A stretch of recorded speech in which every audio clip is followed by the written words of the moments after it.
Alright, welcome back to Phoenix Wright Ace Attorney. We're at day 3, which is another day of trial.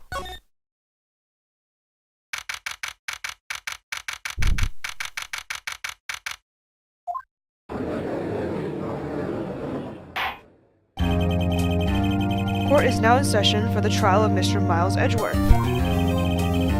The defense is ready, Your Honor. Very well. Apparently, the prosecution is also ready. Who is the judge here anyway? Mr. Von Karma, your opening statement. Very well. No opening statement, so... Not so fast, Judge. I was taking a meaningful pause before speaking. Right, of course. A prediction. Today's trial will end 3 minutes from now.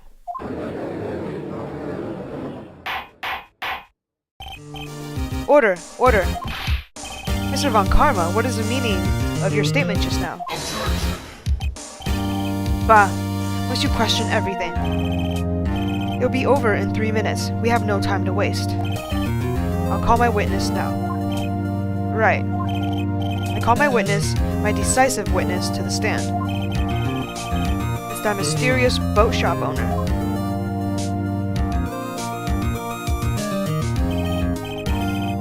Witness, state your profession.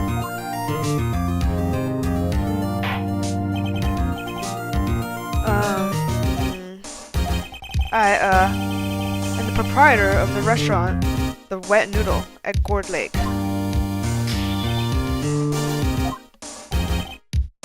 And I, also rent boats. The night of the incident, you were in the boat rental shop, correct? Yep, I was. Please testify. Wait a second. We still haven't heard who this old guy is. We don't even know who he is. Wait a minute. The witness hasn't stated his name yet. Because I did not ask him, Mr. Wright. Bah. I've predicted this trial will end in 3 minutes. Stop asking trivial questions and cooperate. Yeah, right. The witness will state his name.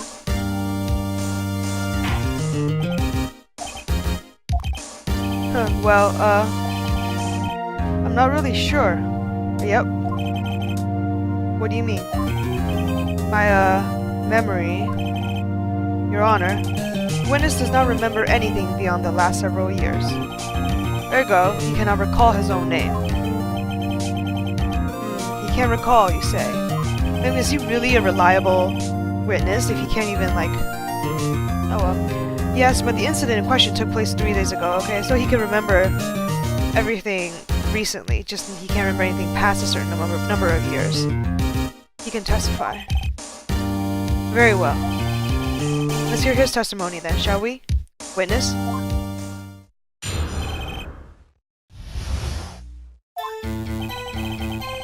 It's the night of the 24th, just after midnight. Yep. I was in the restaurant where, I rent boats, as usual. Then I heard a bang.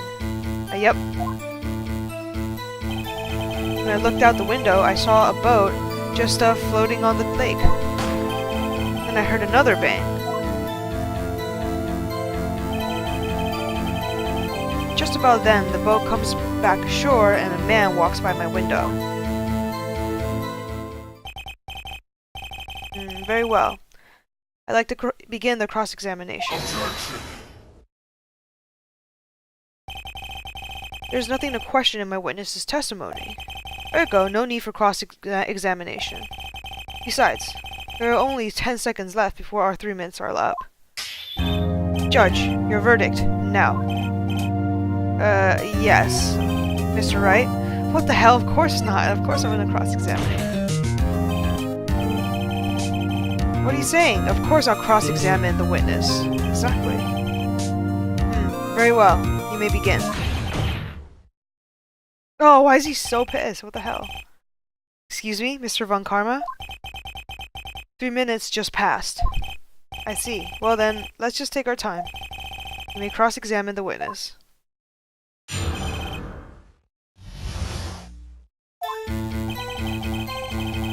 It's night of the 24th. Just after midnight, you say? Yup, just around then. Are you sure? Pretty sure. Yup. When I talked to you yesterday, you were rather vague about the time. I'm surprised you seem so sure about it today. I asked him, and he remembered. Isn't that right?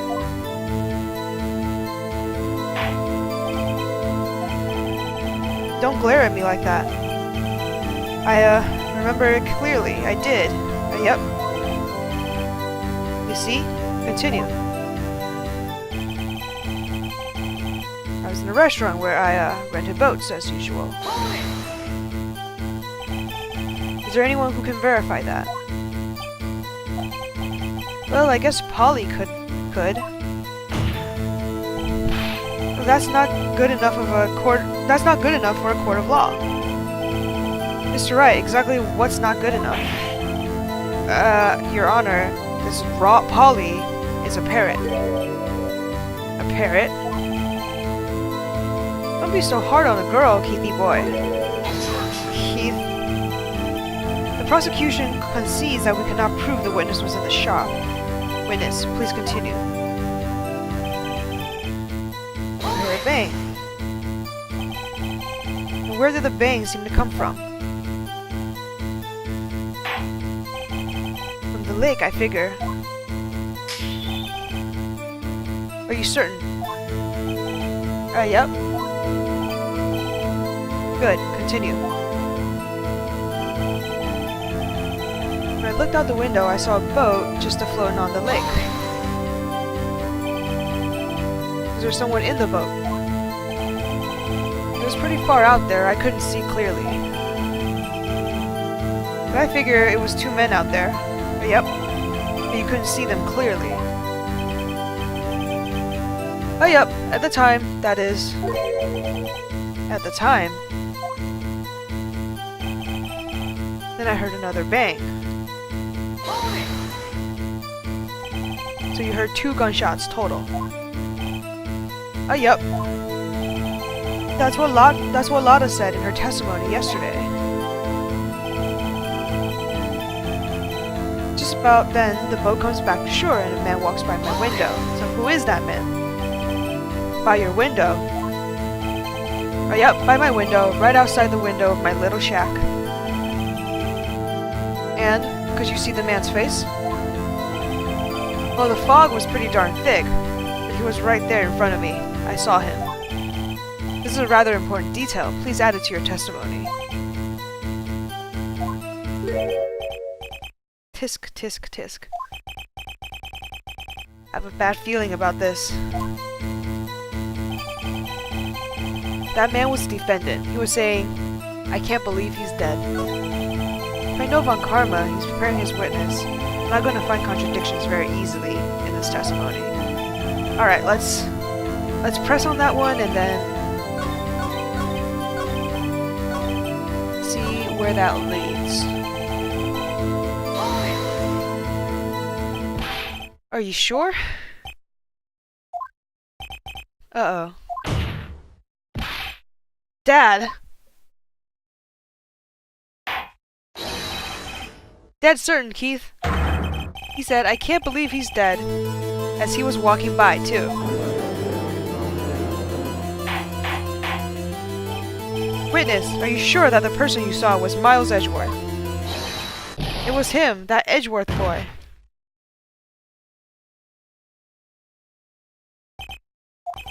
This sounds like a decisive evidence indeed. I see no room for doubt. Von Karma. He lured me into cross-examining so he could set me up for a fall. Tisk, tisk, tisk. Nick, I don't like the way things are going here. Everyone in the courtroom is glaring at us. I better act quick, or this trial is going to be over. So, okay, raise an objection. Your Honor, you proved in yesterday's court that it could not have been Edgeworth who fired that gun. Mr. Wright, are you referring to the fingerprints from Edgeworth's right hand found on the gun? And the photograph showing a man firing with his left hand? Exactly. That's easily explainable. He could have wiped his prints after he fired. You're ignoring the truth of the matter here. Everything in this witness's testimony is true. The judge is lost in thought. What should I do? Object! Object to the end. Your Honor, this witness claims that Edgeworth said, "I can't believe he's dead." His word is all we have. If he were telling a lie... Mr. Wright, in a court of law, the evidence tells all. Apparently, you have yet to realize this basic fact. If you say his testimony is a lie, show us proof. Nick, do we have evidence? It's no good. There's nothing I can do. Are you sure? To be honest, I don't know what to do anymore. Please. Can you hear me, sis? Please. We need your help. Nick needs your help. Tisk, tisk, tisk. 3 minutes was perhaps too high an expectation. However, 15 minutes isn't bad. This must be a new record. Enough. The witness may leave the stand.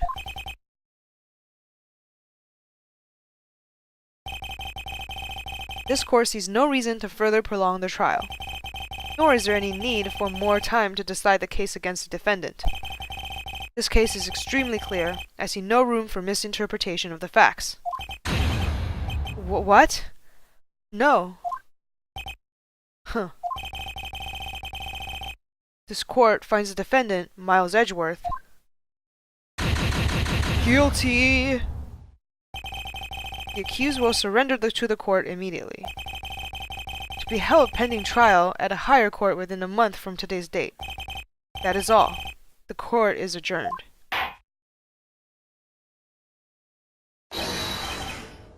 Wait! Who was that just now? Me. Huh? What? Larry. What are you doing here? Listen. You gotta listen to me. I was there in the park the night of the murder. I wasn't sure about it until just yesterday. But today I remembered it. Remembered what? The gunshot. I heard it too. Order. What is the meaning of this? The verdict has been decided. I call for adjournment. One moment, Mr. Von Karma. So you say you heard a gunshot? Yeah, I did. A gunshot that night. I was sitting here in the audience listening to the testimony. Then I realized something he said was different from what I remembered.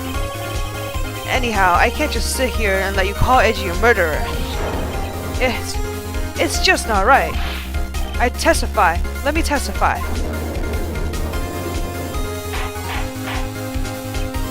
Order. Order. Well, this is the first time something has happened like this in my court. I'm not quite sure how to proceed. Judge, you've already given your decision. The trial is over. Nick, this is it. Larry's giving us one final chance at this. Which is right. If only if it wasn't Larry. He could make things even worse. Mr. Edgeworth was just declared guilty, Nick. It doesn't get any worse. You're right. Okay. Your Honor, if there's another witness, it is our duty to hear from him speak. Right here, right now. A waste of time. The verdict cannot be overturned.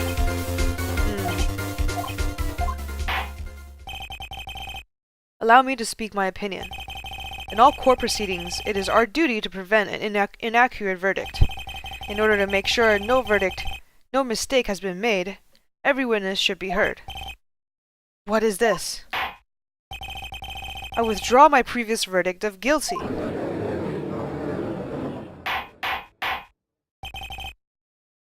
Mr. Von Karma, I order you to call this new witness to testify. Now. What? The court will adjourn for a 5-minute recess. After that, we will hear this new witness. Court is adjourned.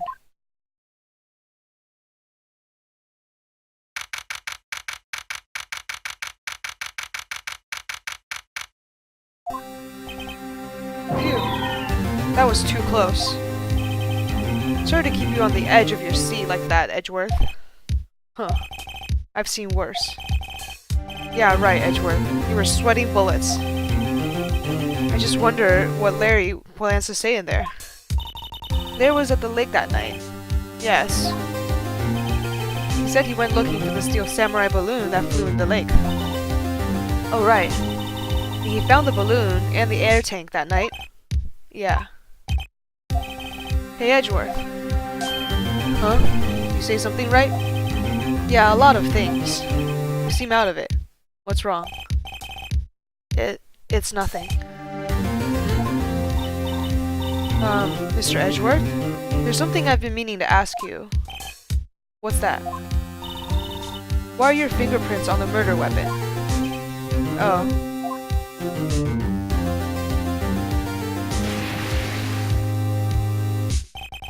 When he fell into the lake, I went into a daze. I couldn't understand what had happened. I couldn't think straight. And I saw the pistol lying on the floor of the boat in front of me. I picked it up without thinking. I didn't have a reason, really. I see. Right. Yeah? This might be our chance. Our chance? Von Karma has only ever run perfect trials. Perfect trials? Perfectly prepared witness, perfectly complete evidence. That's the secret to his success. This is the first time he's ever had to deal with something unexpected. He has let someone he hasn't even talked to testify before the court. And that someone is Larry. What are you getting at? It's likely his testimony will be full of holes, right? That's right, Nick. No 10-minute trial this time. We'll milk this one for all it's worth. Hey, it was 15 minutes. 15. Everything depends on Larry now.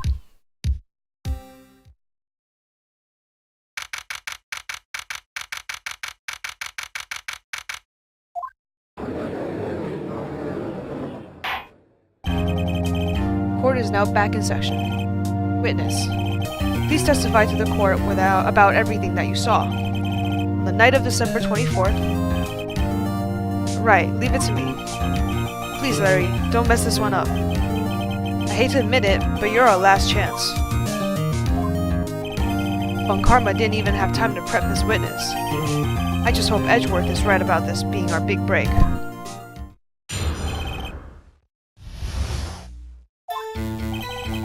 That night, I was out in a boat on the lake. I was looking for something and I found it.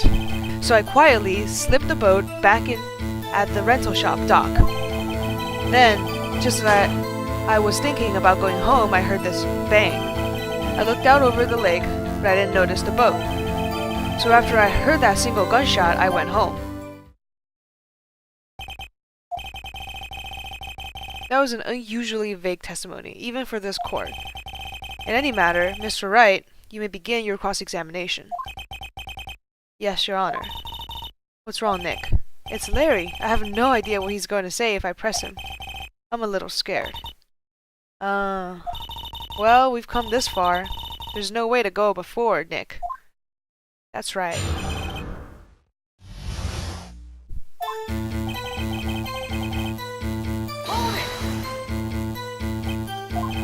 Something wrong, Mr. Wright? There were so many things wrong. I don't know where to begin. Well, okay. First of all, what time was it? Oh, it was after 11, when I went out in the boat. By that time, everyone had gone home for the night. So I waited until the coast was clear, so to speak. And why were you out on a boat at such late hour? I was looking for something, and I, found it. Looking for something? Yeah. Mr. Butts, what was it you were looking for? What the witness was searching for is irrelevant.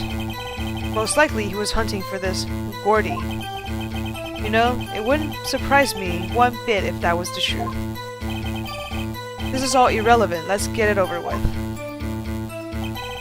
So I quietly slipped the boat back at the rental shop dock. Around what time was that? Well, let's see. I figured I was out searching for about an hour. I guess around 12? Yeah. You're not sure? Hey, don't give me that face. I'm not sort of human sundial, okay? People use watches these days, Larry. Then, just as I was thinking about going home, I heard this bang. Where did the sound come from? Yeah, well, I wasn't too sure about that. I looked around, you know. Did you look at the lake? Yeah, I looked. I looked out over at the lake, but I didn't notice the boat. Wasn't there a boat on the lake? Order, order! Well, Mr. Butts. Whoa, whoa. Everybody just calm down, okay? I mean, it was real foggy that night. I'm not sure whether there was a boat out there or not. Oh, okay, no problem. That's just the most important part of this case. Huh. So after I heard a single gunshot, I went home. So you only heard one bang, correct? Yeah. Huh. Well, Nick? It was pretty wishy-washy testimony, wasn't it? I guess I should just start working on the contradictions. Sorry, I wish I could be more helpful. I wish I could call my sister.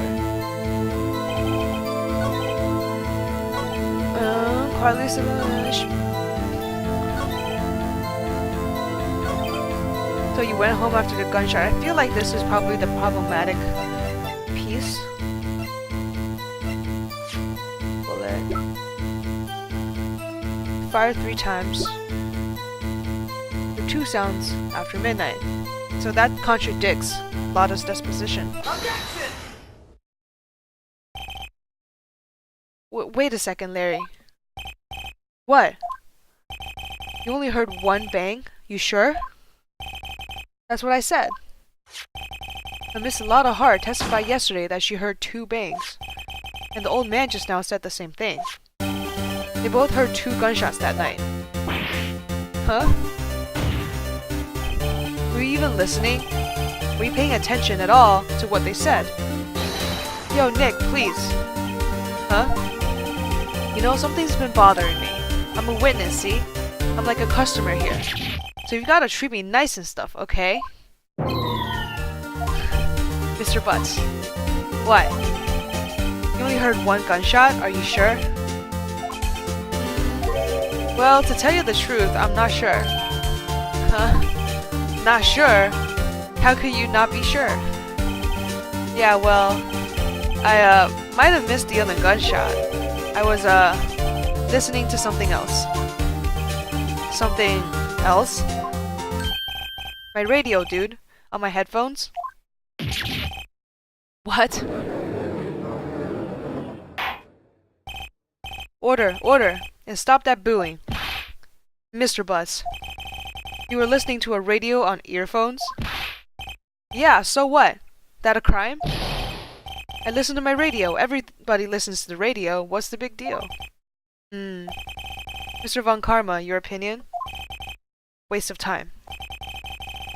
I do not accept this witness, nor his shoddy testimony. Well, Mr. Wright, should you continue the testimony? Continue, because you're like the only thing we have to go off of, right? Your Honor. Please allow the witness to continue his testimony. Bah! Nothing is more pitiful than a lawyer who doesn't know when he's lost. Very well, Mr. Butts. Please give your testimony and be sure to include details like your radio. Right, leave it to me. I wouldn't if there were any other way out of this, believe me.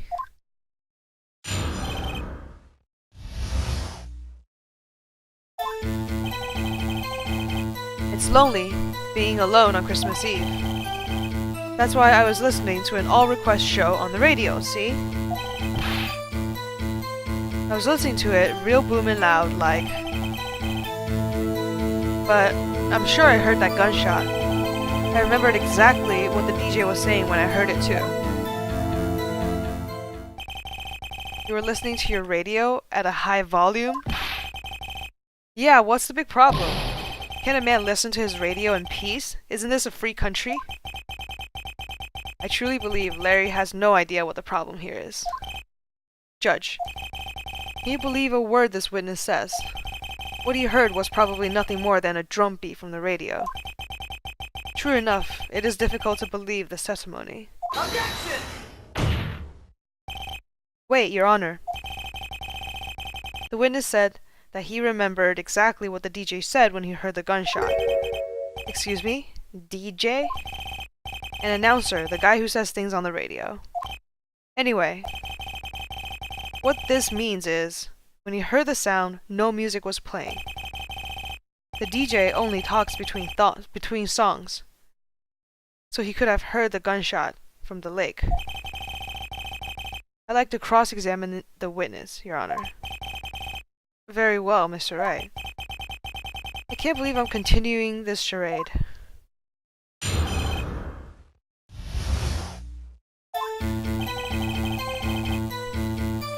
It's lonely being alone on Christmas Eve.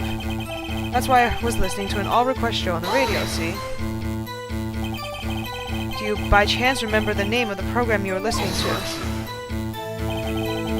This has nothing to do with the case, Your Honor. Objection sustained. The witness was listening to the radio, that's all we need to know. Tell us, Mr. Butts, how loud was your radio set up to that night? I was listening to it real booming loud like. Real booming loud? Yeah, you know. You had headphones on. Yep. I wouldn't think you could hear anything going on outside at all. But I'm sure I heard that gunshot. How are you so sure? Can you prove that? No, of course you can't. Nah, I can't prove it. But I remember that moment real clear. I mean, while I was talking about it, it came back real clear to me, you know? I remember exactly what the DJ was saying when I heard it too. Oh, I missed it again.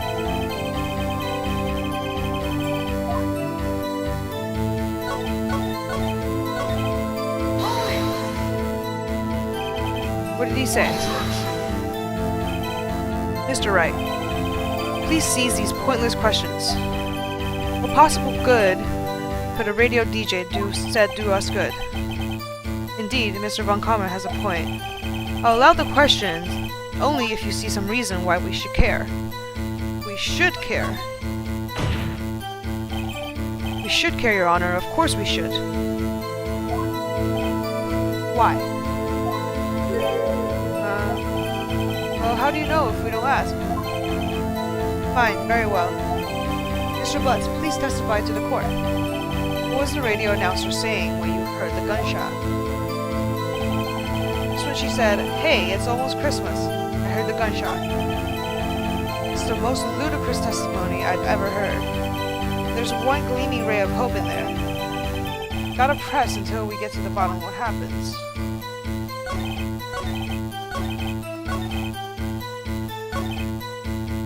Hey, it's almost Christmas, so that contradicts the time of death. Or, now this one, right?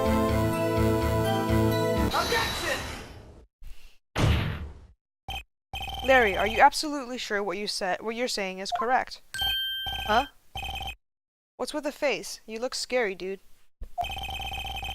Hey, if you're trying to scare me, you better know I don't scare that easily. Is something the matter, Mr. Wright? Your Honor, did you hear what the witness just said? The DJ said, "Hey, it's almost Christmas," when he heard the gunshot. Indeed, and? Almost Christmas means it wasn't Christmas. You realize what this means. When he heard the gunshot, it was still Christmas Eve. That would seem to be the case, yes. He should have heard the gunshot after midnight. This photograph is irrefutable proof of this fact. Let's see what the time was on the photo when the gun trigger missed Hart's camera. 12:25:00:15, 15 minutes after midnight on Christmas Day. This is a clear contradiction, Your Honor. Order. What does this mean? Two prior witnesses heard gunshots after midnight. However, this witness says he heard a gunshot before midnight. Judge, the answer is simple. The current witness is plainly mistaken. Just look at him, suspicious. What? Well, Mr. Wright, what do you think about Mr. Butz's claim he heard the gunshot before midnight? I think he's right. Larry's not mistaken, Your Honor. He heard that gunshot before midnight. Intriguing. I'm assuming you have evidence for this wild claim. Show me evidence there was a gunshot before midnight. Do I? Do I have evidence?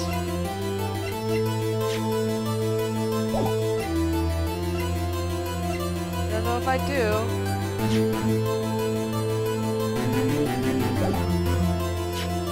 It's an empty lake.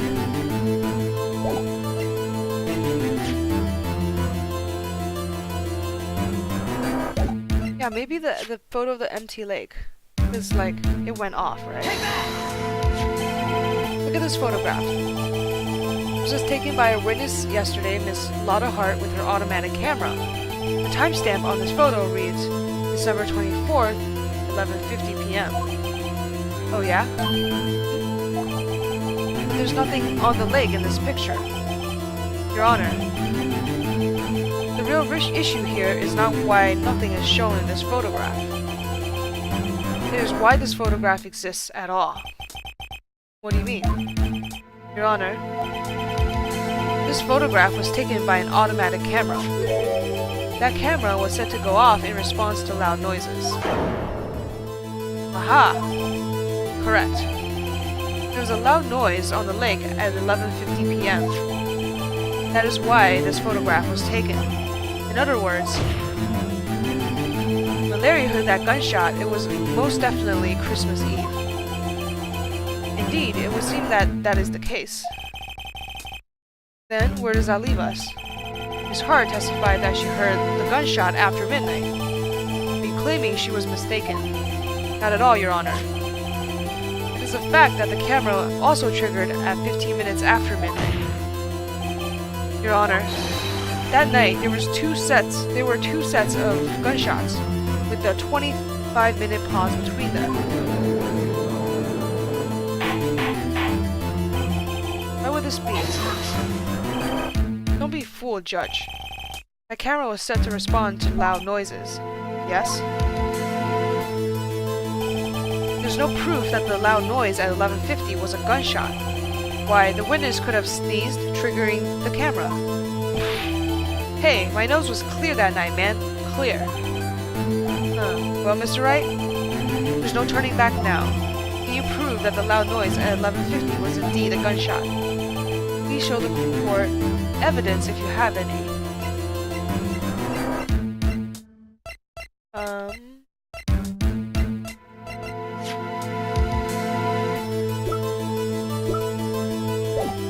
Maybe this, because it fired 3 times. Right? This is my evidence. The murder weapon? Something about this pistol was bothering me, Your Honor. Both of the witnesses who testified yesterday heard 2 gunshots. However, the murder weapon was fired 3 times. When, then, was the last shot fired? Only now have I realized the truth. That 3rd shot was the shot Larry heard just before midnight. Order. That would make sense of the evidence we've seen so far. However, this leaves me wondering exactly what did happen that night on the lake? Exactly. If this is true, there were 2 sets of gunshots separated by 25 minutes. One at 11:50, another 15 minutes after midnight. Why, I ask you? Why? Uh-oh, I better think of something quick. Wait a second. Gunshots, separated by 25 minutes. Ah! What's wrong, Nick? I have it. I have it. Huh? Remember the case with the Steel Samurai? Huh? Yeah, of course I remember. The murderer in this case had the same idea as the murderer in that case. What do you mean? Maya. Yes? If we don't figure this out now, we'll never overturn Edgeworth's guilty verdict. I've got a hunch, and I'm going to run with it. Right. I mean, is this safe? Safe? We've already gotten a guilty verdict. We have nothing to lose. You just watch and let me know if I say anything that sounds fishy, okay? Right, Nick. Your Honor. Yes, Mr. Wright? The testimony just now has cleared up this entire case. What do you mean, Mr. Wright? Tisk, tisk, tisk. So you finally realized the truth. There can be no other murderer than Miles Edgeworth himself. Wrong, Von Karma. A man was shot that night, but it wasn't Edgeworth who did the shooting. Listen, rookie. Take a deep breath and consider the facts. At the time of the murder, one boat was out on the lake. This was shown by the witness's photograph. The defendant, Miles Edgeworth, and the victim, Robert Hammond, were on that boat.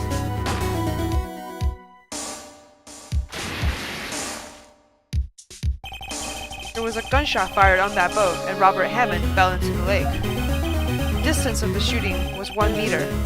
It couldn't have been suicide. Well, the guilty party has to be the other man on the boat. I admit, it's hard to imagine any other possibility. Yes. But this assumes that the victim was shot 15 minutes after midnight. What do you mean by that, Mr. Wright? We have photographic evidence of the time of the shooting. The timestamp on the photo says 00:15. Larry heard a gunshot 25 minutes before that. Robert Hammond was killed then, 25 minutes before the shot on the lake. That's the only way that Edgeworth could be innocent. Mr. Wright, are you quite mad? Explain who this is sitting on the boat. This is Edgeworth and the murderer. Of course, it was Edgeworth and the murderer. After the murderer killed Robert Hammond at 11:50, he assumed the guise of Mr. Hammond and met Edgeworth.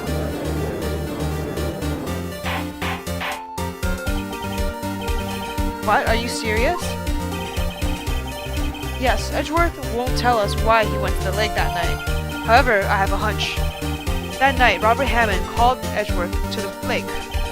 Now, Edgeworth didn't know Robert Hammond's face that well.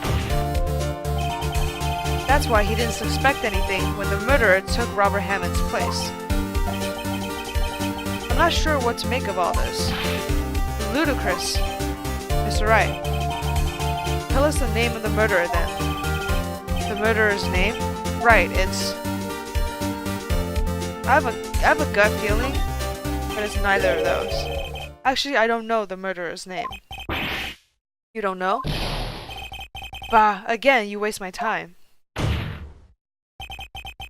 I don't know because he never told us. The murderer is the caretaker of the bow shop, that old man. Is it? At 11:50, he was the one who killed Robert Hammond. The caretaker of the bow shop. Where did he do this? There weren't any boats on the lake then. Why would he have to go all the way out there to the lake just to shoot someone? May I suggest that the real scene of this crime was not in a boat. What? Well then, where did the murder take place? If you're going by the logic that he is the murderer, then it probably took place here, in his shop. Here, of course, the boat shop where he lives. That way, he could meet the victim without anyone seeing. Do you have any proof that the boat shop was the scene of the crime? Recall Larry's testimony, if you will.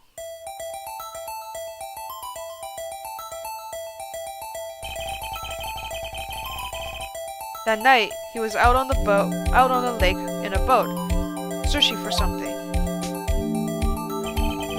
He finds it and returns the boat.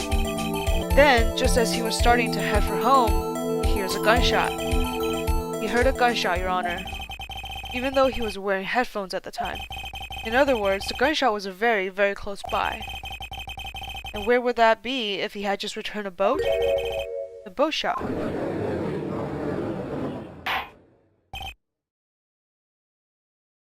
Mr. Wright, what happened that night on Gord's Lake? Please tell the court from the beginning. Yes, Your Honor. Nick, are you sure about this? Not really. But I think if I start from the very beginning, and I take it slow, I just might be able to figure this out. That night, the caretaker of the boat shop called Robert Hammond to his shop.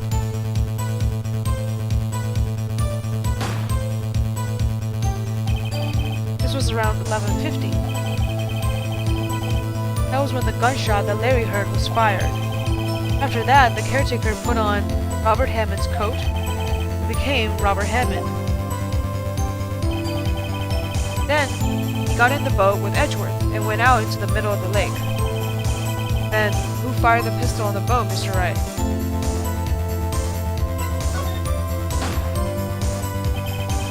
Of course, it was the murderer who shot the weapon, who shot the pistol. He shot twice, both missed Edgeworth on purpose. Wait a minute. Yes? Why would he shoot twice if he didn't mean to hit anyone? Details. Know this, Mr. Wright. The moment you run out of explanations is the moment you lose. Tell us why the murderer had to fire twice. To create a witness. I believe he shot twice to create a witness, Your Honor. Create a witness? The murderer lifts his pistol and fires one shot. That ensures that anyone who heard the gunshot will look at the lake.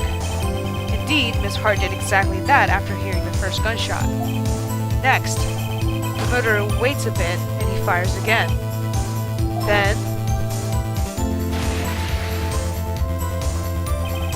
the murderer jumps from the boat himself, leaving the pistol in the boat behind him. I see. To someone looking from the edge of the lake, it would appear that one of the men on the boat has shot the other. The murderer didn't know about the automatic camera, of course. That's why he shot twice, to draw attention to the boat. Once you realize that, everything else falls into place. The boat shop caretaker swam back to his shop. Then he put Mr. Hammond's wet coat back on the body, and threw the body into the lake. This is what happened, Your Honor. These are the events that transpired that night on Gord Lake.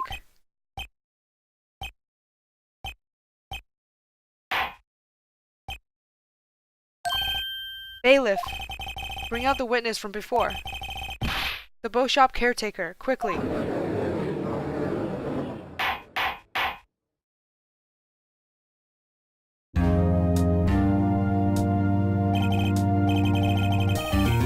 Very well. While we are waiting for the caretaker, I would like to ask the defendant, Miles Edgeworth, a few questions.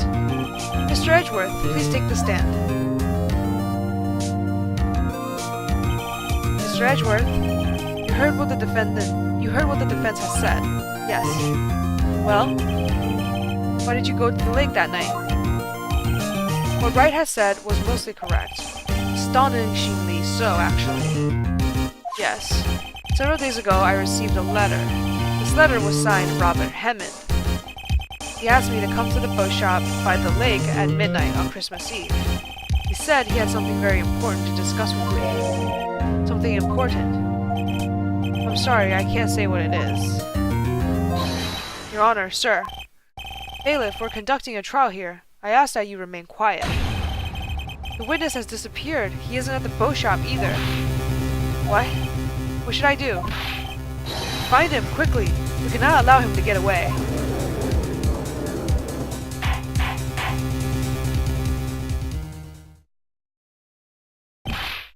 Mr. Von Karma, your witness has disappeared. A search warrant has already been issued. It goes without saying that I cannot declare a verdict under these circumstances. I will extend the trial until tomorrow, the final day allowed. I request that the police department utilize all its forces to find that witness. Am I understood? One more thing. Just who is that boat shop caretaker? I think his identity has become very important to this trial. I want him, and I want to know who he is. Very well. Court is adjourned.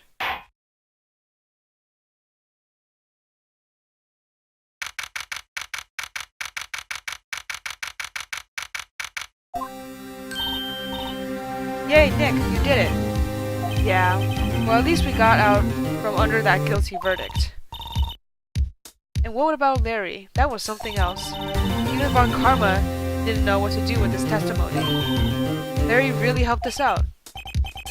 Sure, once I sifted through his unique testimony.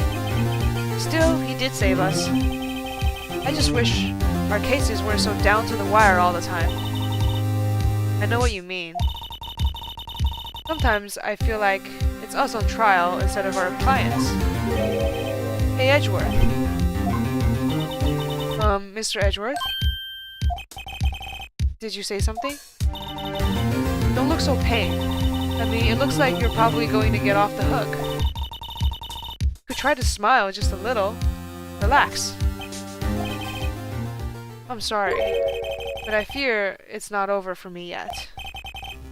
What do you mean? Right. There's something that's been troubling me for a long time now. And I don't know whether or not to tell you. Edgeworth? No, there's so little time. I want to tell you to get it off my chest, but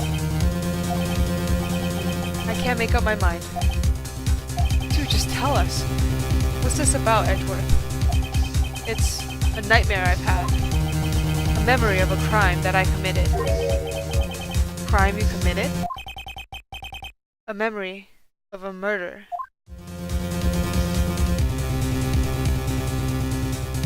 Huh, interesting.